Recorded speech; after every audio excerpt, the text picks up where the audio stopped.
Eko honorable njagala abantu abo bemmenye tubakubireko mu ngalo mu ngeri ez'enjawulo nga ne minisa kisibwe erabidde okuva omugenzi Kato lwe yafudde mbagatako abaana babiri. Waliwo abaana wano omu bamuyita Ddumba, siraba bulungi, simulaba bulungi oba aliwa. Waliwo ne munne obwedda atudde wano. Abantu abo balaze omukwano ogwannamaddala omutali bukuusa, tubongereko engalo. Era sebo ku lwange buli we nabasanga nga nja kuba wange ekitiibwa, kubanga tekitera kubeerawo. Nze abantu mbadde nabo mbalabye, naye mu mbeera zonna bagaana okutegeera bakwano baabwe, bagaana okubeera nabo, ate ekiseera bwe kituuka babeera mu madaala naye ne beerabira nti oyo ye waabwe. So ku lwange mbeebaza pointi eyo mbadde nina okugiyisaawo. Njagala okwebaza Ani n'abaana, mbakubagiza naye mbeebaza kubanga muganda wange tabadde naye mwangu, tabadde mwangu, naye ate mubadde naye mu mbeera zonna twayingiranga wano ng'oluusi tebamanyira kumanya nti oba kino tekigenda mu maaso, naye nga balina okukola ekya mulongo Kato, kubanga ye mwami, kubanga ye taata, kubanga ye head of family, kubanga balina okuyimirira naye. Mwebale nnyo nammwe, mwebalire ddala. Basebo ne bannyabo, ebigambo bingi ebiwuliddwa. Nja kwogera ku mulongo Kato okusookera ddala nga munywanyi wange ennyo mu kibiina eky'amazima n'obwenkanya. Nakyo kyenjagala okwebaza wano, kyendabye kye bakoze okuva omulongo Kato lwe yafudde n'okubeera nti balaze nti Kato yali wa mazima n'obwenkanya. Nammwe mwebale nnyo, mwebalire ddala.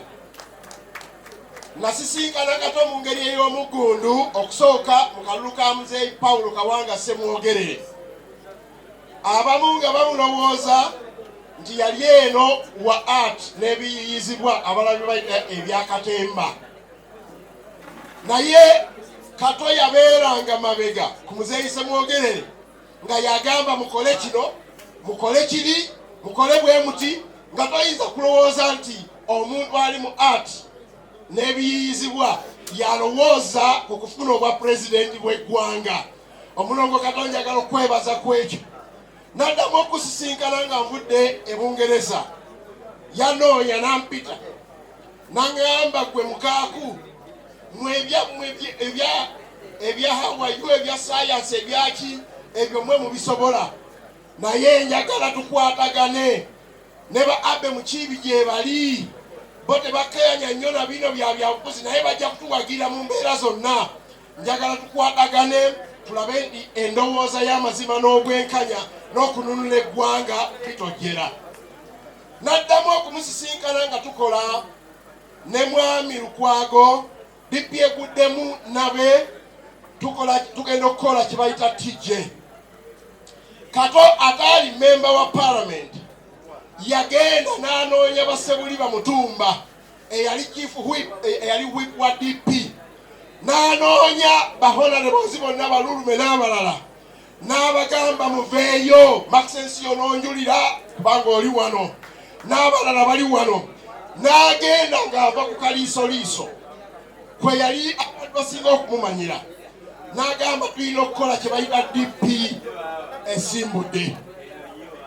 N'atukuŋŋaanya ffenna gye twali, ab'ebyobufuzi eby'omuggundu bonna baali batunudde nga batunula nga basirise. N'agamba mwe mukaaku mwe mumanyi Muzeeyi Ssemwogerere, mugende twabagenda n'atakakasa tetuliko, twagala tukole namunkululu ono omwami Museveni ne federo yaffe gyaganye n'ebitundu byaffe nga Buganda n'obwakabaka obukaaba bujja kununulwa nga tumulaze amaanyi. Awe twatandikira DP esimbudde. Naye bwe tuba tugenze mu DP esimbudde, mukulu Mao teyatuwa mukisa. gye twava nze Lord Mayor Lukwago n'abalala nagadde mufaayo tugenda kumulaga amaanyi. Kato Lubwama twatulanga okuva ku makya okutuuka akawungeezi nga tayinza kakasa yewa art n'ebira yali mu kaliisoliiso naye nga yatukuŋŋaanya ffenna. Kato oyo gwe mulaba yasobola ku mulundi ogwo nga siisa mu kino nakino olw'okuba obudde. Kato yasobola okuleeta bammemba ba palamenti wakati mu kutawaanyizibwa Nobert Mao n'akakundi ke, n'aleeta ababaka ba palamenti nga Latifu Sebagala nga Kasibante n'amuzaayo n'amukomererayo n'ababaka abalala. Teyakoma ku ekyo, n'aleeta bameeya Lord Mayor n'amukomererayo baaka nga Museveni amutuddeko n'amukomerera n'addayo ku bwa Lord Mayor. Mayor Sserunjojo abadde wano, Mayor Sserunjojo wa Central, Mayor Bakitte n'abantu abalala. N'agenda zaake wano sinamulaba. Kato oyo gwe mulaba yali atiya gaasi ewazaako emiti yananga yakomandinga. Yakomandinga emmotoka 115 eza taxi era n'ezimu zaava mu ndeeba wano okugenda okuleeta omwana mulenzi zaake nga tugeza olukuŋŋaana. N'agamba Lord Mayor, n'agamba Mukaaku, n'agamba Kibanga, n'agamba abantu abalala musooke muve ku ebyo tulina okununula miti yana n'essingo. Oyo yabadde Kato Lubwama. Kato Lubwama teyakoma ku ekyo. Akalulu ka Dr. Kiza Besigye yayimirirangawo ye artist asika abantu n'agenda bamukulu Muwanga Kivumbi, bamukulu Mpuuga abadde wano n'abalala. Katonga yayimirirawo ekirungi Mpuuga Ayogedde. Njagala okwebaza omulongo Kato olw'ekyo kye wakola mu ebyo. Kato abadde omusajja ow'ebyewunyira tumuyigiddemu bingi kati. Abadde omusajja omutene naye ate nga alina big ideas. Big ideas esooka mu bwa president nga ne bwagenda ewasale n'amukwasa essente. Akomawo amugamba mulwatu oyo mukudde sente bweziti naye tulina okukozesa sente zino tubalwanyisa abasajja abo. Tabadde ng'abantu abalala bw'agenda ne bamuwayo akasente ng'amuwadde weeri n'atandika okwogera ng'ayogeza ebirimi. Omugamba nti yogera nti supu n'agamba nti supu. Oyo yabadde Kato Lubwama. Ate bw'oba gwazimuwadde nga bakuyita abe mukiibi obanga bakuyita Katikkiro wa Buganda n'ozimuwa n'omugamba tobaako kyoyogera ayinza obutabaako kyayogera naye nabakukyagana mulabe kati omwoyo gwa Buganda ogutafa gutandise okukola. Ekyo njagala okyebaza ku Kato Lubwama.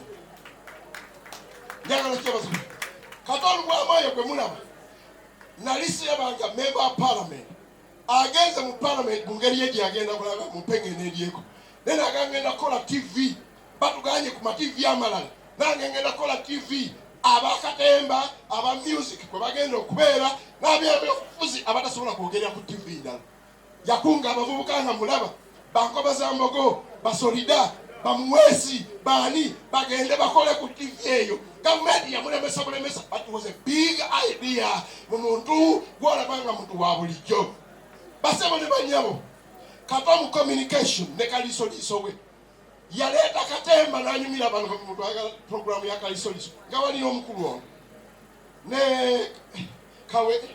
kawenja naye kankubulire kalisoliso yazimba enguudo za Kampala nga wali ekinnya be basooka okwogerawo nga wali ebizibu mu byobufuzi awali skando be basooka okuzoogera abantu ne baagala kalisoliso na MP ayagala okuyitamu nga be bamwogerera mu ngeri emu endala bamuwaddeko obujulizi wano.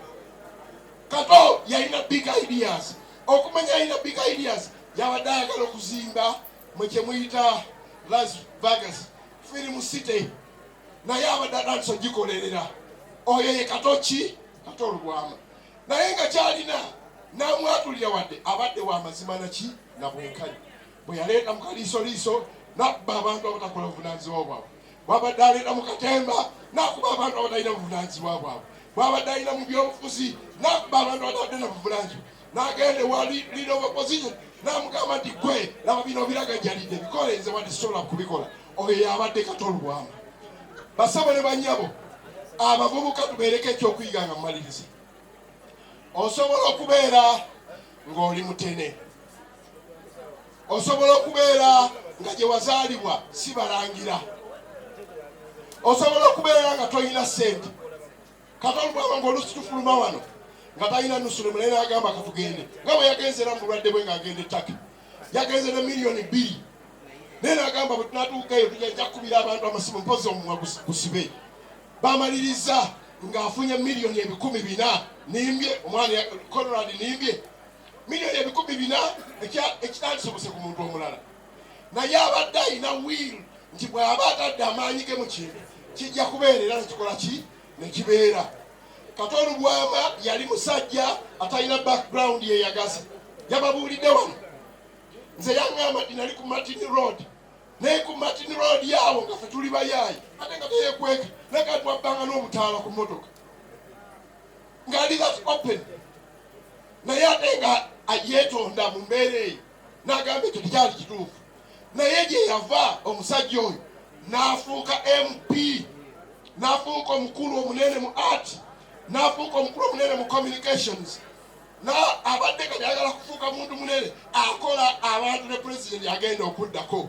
Abanupu abali wano njagala mbabuulire, twatuula ku muganzirwazza okuteesa nti mukaaku genda ekyaddondo ono n'omwana oyo Kyagulanyi yajja okubeera ow'amasannyalaze, tukooya ab'obusannyalaze bwabwe ne batabweyambisa ku bantu balala. Kato yaliwo, Maxensi waliwo, Kasibante yaliwo n'abantu abalala. Neŋŋenda ekyaddondo okulaba nga tujjayo gye muyita weeve ey'olwaleero mumukubireko mu ngalo.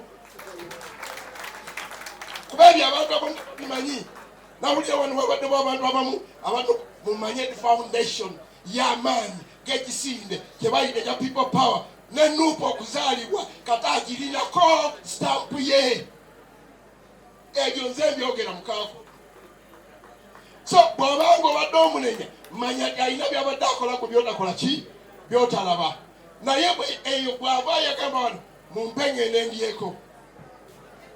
Tutuuse ekiseera mu kwesimbawo nga ne wemusanga ayimiriza emmotoka ne muweegwamu nagagwe mukaaku nja kuloga lwaki oneesimbyeko, naye ng'akyogera mu mukwano n'agamba kale genda onoonye akalulu nange kakalonye naye nange tondoga. Oyo yabadde Kato, naye bwe yagenda twamusaba bingi nga mwiru bw'abagambye nti Kato abadde yeepimira n'agamba ebyo sijja kubisobola ne leader of opposition bagambye byomwe munaabikola. Twaduka okumusaba netumugamba nti Kato kolanga ebyababaka abalala yogera ng'omubaka gundi ebyo byabadde tabikola ki tabisobola. Naye naffe twalina ensobi zaffe yatugamba mumpeŋŋende ndyeko naffe netumuwa agende akole ki aliyeko. Bw'aba yali akola naffe n'atusakira ago ge gali amazima n'obuki n'obwenkanya ku lulwe bwatu bwe yabitegeera. Naye ate abadde alina nagandi mweba mukaaku mweba actually mwe musobola ebyo ffe tuli batimbi ba bipande. Njagala gamba ne bannange mu byobufuzi abamu beetaba tufe tuli batimbi ba bipande tukkirize roles z'abantu abalala. Kata that open naye omutimbi w'ebipande yamaliriza ng'afuuse MP ng'akoze role nga kingmaker. Kato tuuka bulungi, tambula bulungi, eggulu Mukama Katonda alikuwe kubanga yamanyi bw'obadde gyali ate ne bw'osabye ekisonyiwo gyali. Ensobya ebyakusobako Mukama Katonda abigyewo ate akuwa entebeyo entuufu mu ggulu.